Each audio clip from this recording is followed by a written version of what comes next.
Two of the co-champions of the Big Ten last year, Michigan State and Ohio State, are facing one another, and they're going to do so in the Horseshoe in Columbus, Ohio. And that is where we find a man who can play golf left-handed or right-handed. He is Buckeye head coach Luke Fickell, who joins us now. All right, 4 games into being a head coach. Luke, give me an example of a memorable moment you've had in the last month. Oh, my goodness. There's a lot of memorable moments, but, you always remember that very first time running out of the tunnel. With those guys behind you, that's something I don't know I've done for quite some time, and it felt good, and, we're ready to move on, though. Let's talk about your freshman quarterback, Braxton Miller. What have you been most pleased with about his play?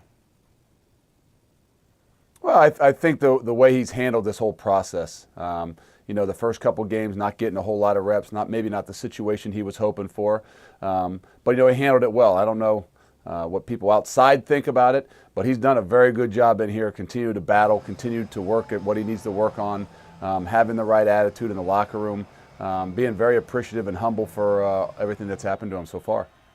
Where do you most want to see him improve? Well, I think it's all over. I mean, the throwing the football is something that everybody talks about. I really believe he'll do a very good job eventually throwing the football. I think he just got to calm down a little bit, understand it's a game. There's a lot of processes to learning this football game. I think that's the biggest thing he's got to just be able to do is to be able to process, to slow the game down as he's out there on the field so he can let his abilities take over. How does he do that? How does a player get to the point where they can slow a game down? I just think it's over time, reps, time, confidence in what you're doing.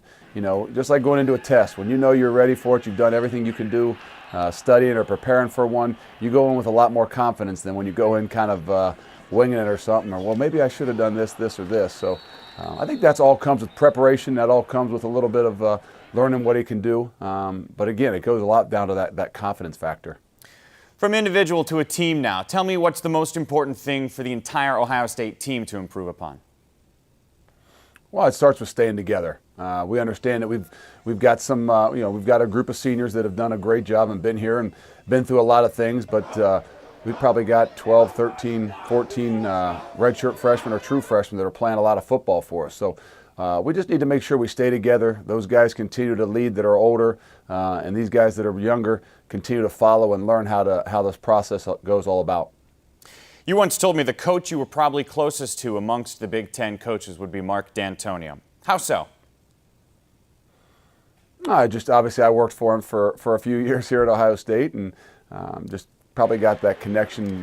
Two of us are very similar in a lot of the things we do, and probably more similar in the type of family people that we are. And I think our families got to be real close. I think that obviously helps in a lot of the situations what you go through as a coach, whether it's a head coach or as an assistant coach. What do you think it will be like for you to be against him, to see him before the game for that pregame chat on the field, all that coming up on Saturday? I mean, we know it's about business, and we know that after Saturday that we'll still continue to be great friends and have a great relationship. Our families will be great, but it's like playing one of your own, your brother or somebody like that. It doesn't mean you don't want to beat them all that much more, and you got that much more respect for what they do, and but it's still about the game. Finish this sentence, Luke. We will beat MSU Saturday if we can play physical football. I think we need to take care of the football, and if we can play physical and match their physicality, that goes on both fronts. I think that we'll have a good chance. Head coach Luke Fickell, thanks for giving us the time. Good luck on Saturday. I appreciate it. Thank you.